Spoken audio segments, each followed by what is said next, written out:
Hey everybody! Hi!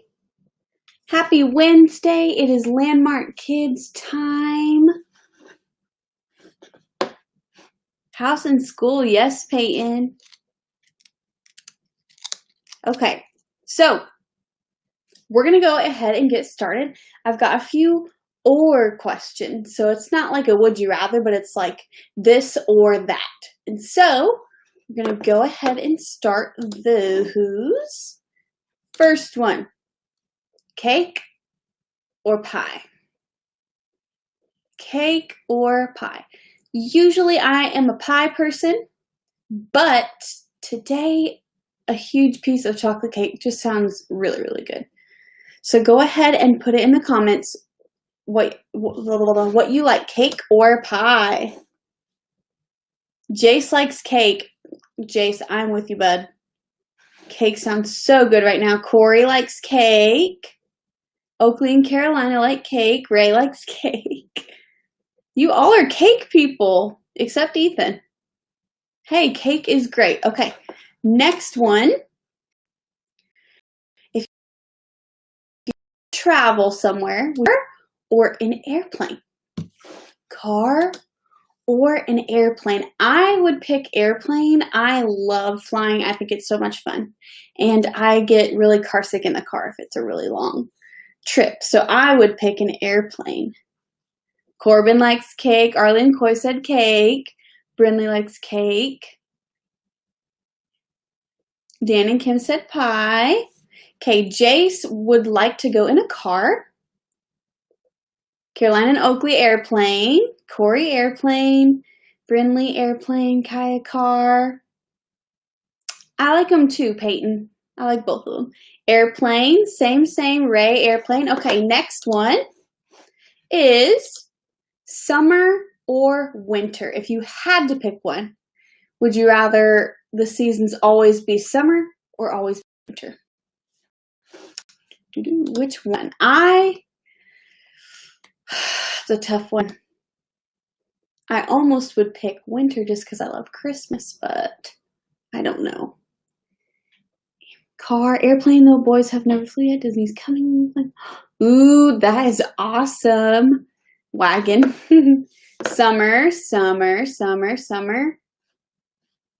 Oakley, winter. Summer. Winter all the way. Summer. Yeah, it just depends on the day. Right now, I would say winter, but I do love the summer and I do love going to the beach. I am with you, Oakley. I love Christmas. Okay, next question. Another season question, spring or fall? I would say fall all the way. It is my favorite season. I love the fall time.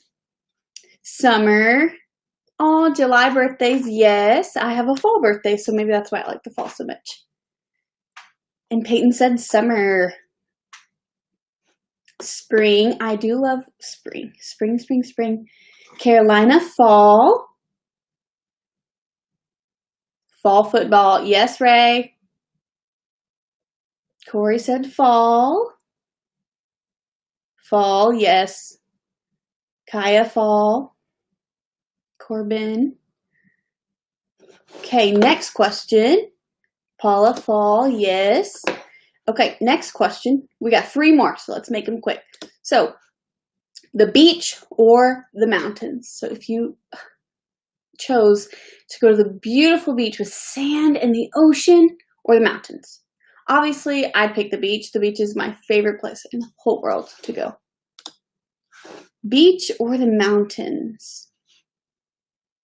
Fall, deer season. Fall. Beach or the mountains? Corey, mountains. The mountains are very pretty. I used to live in the mountains, so maybe that's not why it's like as fun to me. Beach, baby. Oh, yeah. Beach, but I like to ski. I've actually never skied before. I've always wanted to. Both. The beach. Yes. Love the beach. Arlie said high five. High five, Arlie. Mountains. Okay, guys, next one, swimming. So if you had to do one of these activities, would you rather go swimming or would you ride your bike? Swimming or bike riding? I would probably pick swimming. I do like riding my bike, but I don't get to swim a lot, so I'd probably pick swimming, and that just goes along with going to the beach. So, mountains. Michael said the beach. Yes. Swimming. I'm with you, Corey. Trying to look at the camera, guys, so sorry if I keep looking down. I'm reading your comments. Swimming, swimming, swimming. Bike riding. Swimming. I love swimming. Ray, of course. Bike. Okay. And you guys can keep commenting, but I'm going to say the last one. So if you had to pick, would you rather, or which one do you like best? Do you like to be inside or outside best? Inside or outside? Inside or outside? Some more swimming. Inside or outside? Right now, at this point, I would definitely say outside.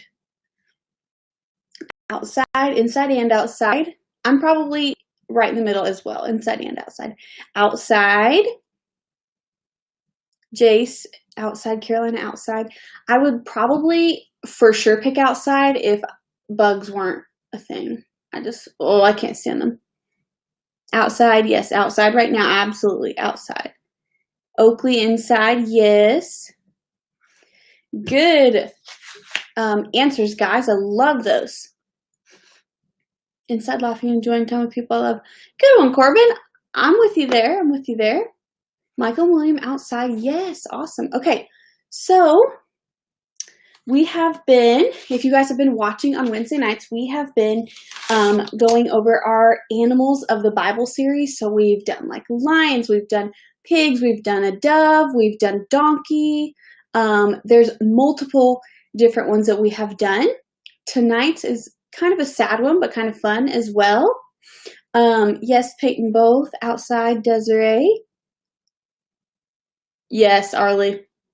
Can't do bugs, but I am going, the animal tonight, I like you guys to guess. So I've got a few other facts that I'm going to tell you right now. If you think that you know the animal that I'm talking about, just put it in the comments and I will tell you at the end of all my clues. Okay, so we're going to start. This animal is actually a protector. So this animal protects either other animals or something. I won't give that away. So this animal is a protector. Protector. This animal is also an omnivore. So if you don't know what an omnivore eats plants and animals. But this animal eats seeds, insects, even mice and lizards sometimes. So that gives it away. Just go ahead and comment what you think. I'm seeing dog. So omnivore. Lion. I'm seeing lion. The next fact is that there are over 25 billion of these in the whole entire world. 25 billion.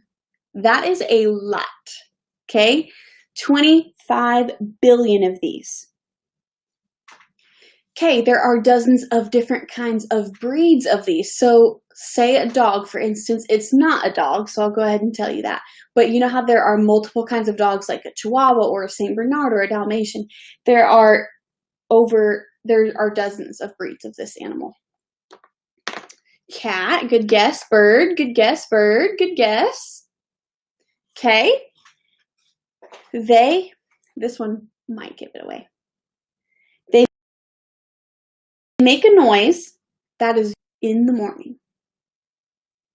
The noise that they make is usually heard in the morning. Chicken's a great guess. Usually heard in the morning. Sometimes it's even like an alarm clock.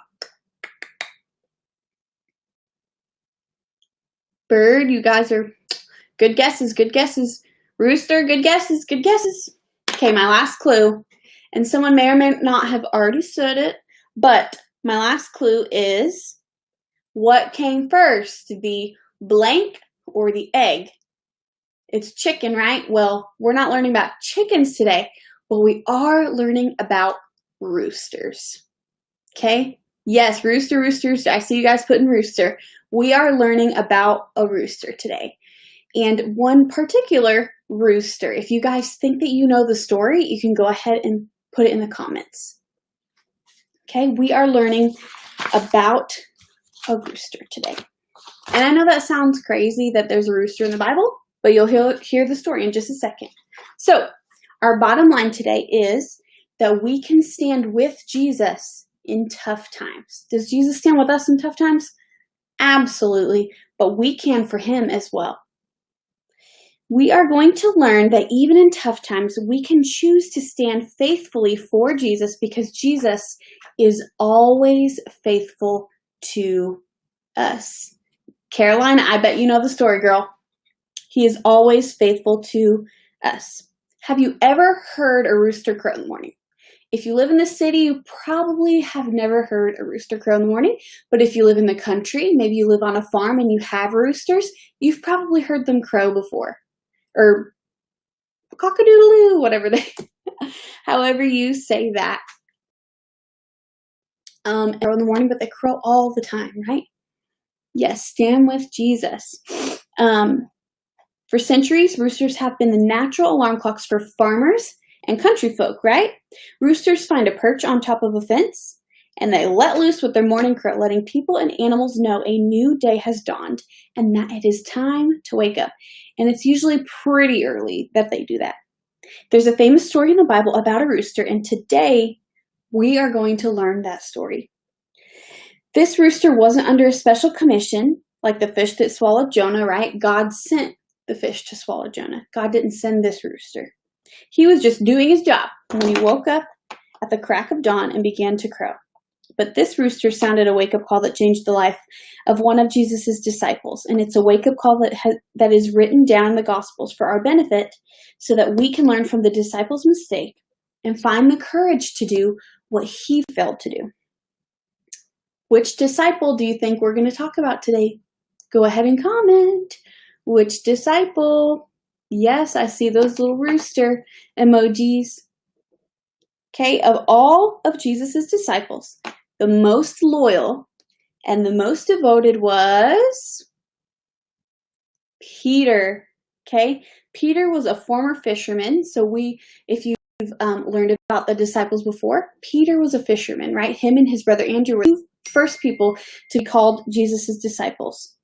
They saw Jesus, they got a miraculous catch of fish that day. So when Jesus called them to be his disciples, he's like, throw your nets on the other side. And they did, and then they caught a ton of fish, so they followed Jesus. Okay? Peter knew right away that Jesus was really, really special. He was the first person, so the first disciple to declare that Jesus was the Son of God. He could be rash and impulsive. I think we can do that too. Rash and impulsive is just when you think of doing something, you just do it. You don't even think of the consequences. You don't think of what might happen. You just do it.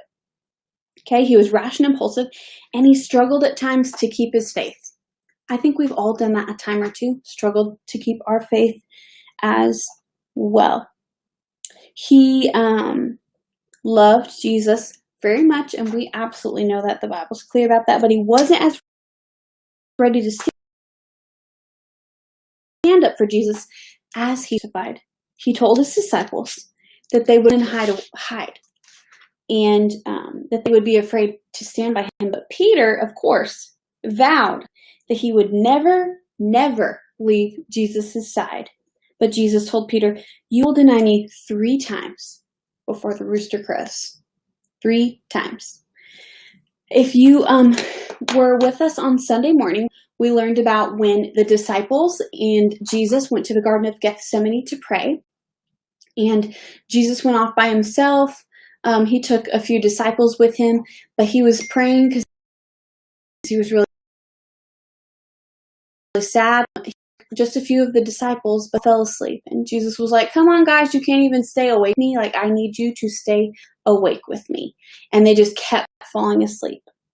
So that's when Jesus tells him that. Peter's like, no, Jesus, there's no way I will ever leave you. And Jesus is like, Peter, you're going to deny me before the rooster crows 3 times. And that night, the people came to take Jesus away.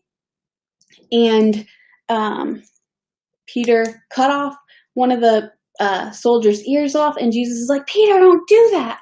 And he healed the soldier's ear. And then after that, Peter, the person who said that he would never leave Jesus' side, guess what he did?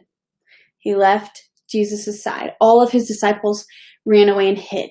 So Jesus was taken away, and Peter wanted to follow Jesus, but because he was scared and kind of being a coward, right? Well, he followed Jesus because he wanted to see what was happening. So he went to this courtyard, and a servant came up to him, a servant of the people in the courtyard, and they said, aren't you that guy that, hung out with Jesus? And Peter's like, no, I don't know who Jesus is. I've never heard of him before. And then another person came up and they're like, yeah, this guy was with Jesus. Like, this is one of his disciples. And Peter's like, no, really, I don't know who this Jesus is. I don't know who you guys are talking about. And another person came up to Peter and said, your accent gives you away. You're a Galilean. You are definitely with Jesus. And Peter's like, I promise you, and I swear to you that I do not know that man. And right when Peter says that, guess what happened? Yep, the rooster crowed how many times? 3 times, just like Jesus said.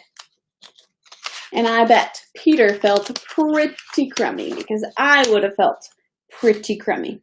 Can only imagine how Peter felt in that moment. He probably remembered the words of Jesus that he had failed. He ran from the scene and he wept bitterly. He had let Jesus down again, and knowing Jesus was headed for his execution only made it worse. The story doesn't end there, of course. Thankfully, Jesus dies on the cross later that day, but he rose from the grave on Sunday morning. We're going to learn about that on Sunday morning because it's Easter. So make sure you hop on then. But Jesus sought Peter out and forgave him for his denials. He commissioned Peter to go and tell the world that Jesus had come to die for our sins, and Peter did just that. Peter had a wake-up call when he heard the rooster, and he never went to sleep on his faith again. God gave him the courage to stand up and preach the gospel from that day forward, and Peter stood for Jesus in tough times, even when he knew he was facing death. Peter woke up when he heard the rooster, and he found the courage to stand up for Jesus. I personally think that Jesus let this happen, or this happened to show Peter that his heart wasn't fully in it. He really thought that he would never leave Jesus' side. But he did, because his heart wasn't fully in it.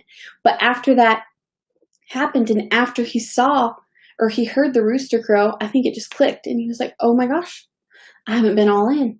And after Jesus rose from the dead, he was all in. He ended up dying later in his life. He ended up dying on a cross too, which is crazy, but he did it for Jesus. So we absolutely know that Peter believed in Jesus, and we know that Jesus forgave Peter, right? But I'm sure Peter felt super, super crummy in that moment. It says he wept bitterly. So when you weep, you are crying really, really hard, right? Like really hard. Well, crying really, really hard, weeping bitterly is crying like super, super hard. So we know that Peter felt awful about what he did. But when we feel awful about what we do, when we sin, when we do something against God, he will forgive us, right? He forgave Peter. If he can forgive Peter for literally doing that almost in front of Jesus, he can forgive us of our sins too, right? Okay, and then there's another story about Peter that I'm going to go over real fast. And it's when Jesus is walking on the water, when Peter and the disciples are in the boat. There's this huge storm going on, and they're freaking out, and they're scared. And Jesus is walking to them on the water. They actually think it's a ghost because they've never seen anyone walk on the water before, right? Well, Jesus is coming to them on the water, and Peter's like, Jesus, if that's really you, call me out on the water. And Jesus is like, all right, Peter, come on. So Peter gets out of the boat. he walks on the water, and he's literally walking on top of the water. Like, he's not sinking. But Peter notices the waves, and he notices the wind and the thunder and the lightning and all the rain. And as soon as he starts to notice all of that, he starts to sink. Like, literally starts to sink into the water. And Jesus pulls him up, and he's like, come on, dude, where is your faith? Okay, I think we have all done that. Even when Jesus is like, come on, we go for it, and then we see how hard it is or see how crazy it is, and we start to sink because we lose our faith a little bit. Peter needed to keep his eyes on Jesus, but he took his eyes off of Jesus, right? The same thing happened the night that Jesus was put on trial. Peter took his eyes off Jesus. He saw the ropes that bound his Savior, and he saw the guards with their spears. He saw the red faces of men accusing him of a crime he didn't commit. He heard murder on their lips. He looked at the waves, right? The waves meaning everything that was happening to Jesus. He looked at that, and he was afraid. So he began to sink, causing him to be a coward and causing him to deny knowing Jesus. How many times? 3 times. Then the rooster crowed. Peter woke up and realized what he'd done. He was ashamed, and I'm sure super, super embarrassed. I would be embarrassed. But after Jesus' resurrection, Peter was a different man. He kept his eyes on Jesus, and he refused to look at the waves or the angry people who came after him with spears, because Peter stood for Jesus. He valued Jesus more than anything. So because all of that happened, he valued Jesus. He knew Jesus was now worth dying for. He knew Jesus was worth doing all of this for. He valued him more. As much as the story of the rooster embarrassed him, I'm sure Peter told that story many times to urge his fellow believers to keep their eyes on Jesus. I also think that that's why Jesus lets us go through things so that we can tell other people, like, hey, I've been through what you're going through, and guess what? You're going to come out on the other side, and Jesus is with you, right? So don't get distracted. Don't get scared. Keep your eyes on who? On the waves? On the rain? On the thunder? On the lightning? No. Keep your eyes on Jesus, and he will give you the times. I just can't do it. I just can't do it. He will give you the courage to stand.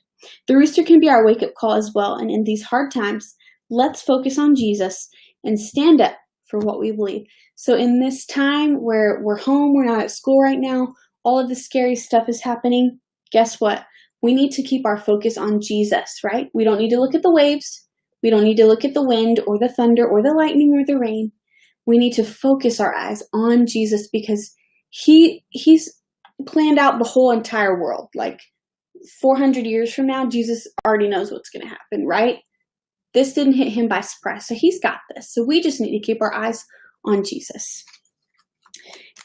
He will give us the courage.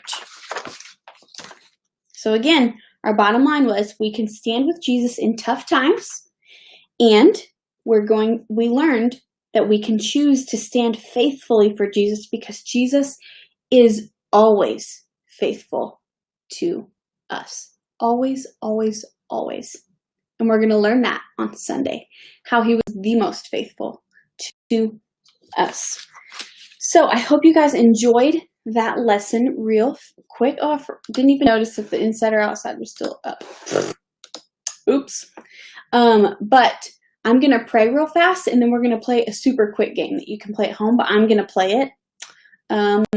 You're probably going to laugh at me super hard. So let me pray real quick. Let me see what you guys have said.